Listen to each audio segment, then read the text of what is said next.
കൂട്ടുകാരെ നമ്മളൊക്കെ ഈ സവാളയൊക്കെ പൊളിച്ച് വെച്ച് അതിൻ്റെ ഈ തോടൊക്കെ വെറുതെ നമ്മൾ വലിച്ചെറിയുകയാണ്. ഒന്ന് ചെടിയുടെ ചോട്ടിൽ വല്ലതൊക്കെ ഇടും. ഇത് പഠിച്ചിട്ട് നമുക്കൊരു അടിപൊളി ഒരു ടിപ്സ് ഉണ്ടാക്കാൻ പറ്റും. നിങ്ങളെ കാണിച്ചു തരാം.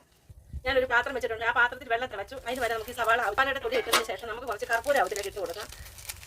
കർപ്പൂരം ഇട്ടിട്ടുണ്ട്. പിന്നെ ഈ മൂന്നാല് തീപ്പിട്ടിയുടെ പോലെ വിടുക. എന്നിട്ട് നമുക്ക് നല്ലതായിട്ടൊന്ന് ഇളക്കാതെ ഇത് നല്ലതായിട്ടൊന്ന് ഇളക്കി കഴിയുമ്പോൾ തന്നെ ആ കളറല്ല, സവാളയുടെ കളറല്ല ഇതിലേക്ക് ഒന്ന് ഇളകുന്നുണ്ട്. കൊണ്ട് വന്നിട്ടുണ്ട്. ഈ കർപ്പൂരത്തിൻ്റെ ഒക്കെ ഒരു ഭയങ്കരമായിട്ട് സ്മെല്ല് വരുന്നുണ്ട്. അപ്പോൾ നമുക്ക് ഇത് അരിച്ചെടുക്കുമ്പോൾ ഇതുപോലെ കിട്ടും. ഇങ്ങനെ ഇത് നമുക്ക് എന്തിനാണ് കൊതുകിനെയൊക്കെ ഓടിച്ചു വിടാം.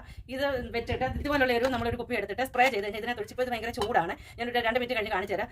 ഇതുപോലുള്ള ഒരു കുപ്പി എടുത്തിട്ട് നമ്മളത് സ്പ്രേ ചെയ്യുകയാണെങ്കിൽ കൊതുക് ആ ഇരിക്കുന്നിടത്തുനിന്ന് അത് ദേശം കടന്നു പോകും. അതുപോലെ നല്ല അടിപൊളി ടിപ്പാണിത്. ഇതെല്ലാവരും ഒന്ന് ട്രൈ ചെയ്ത് നോക്കണം.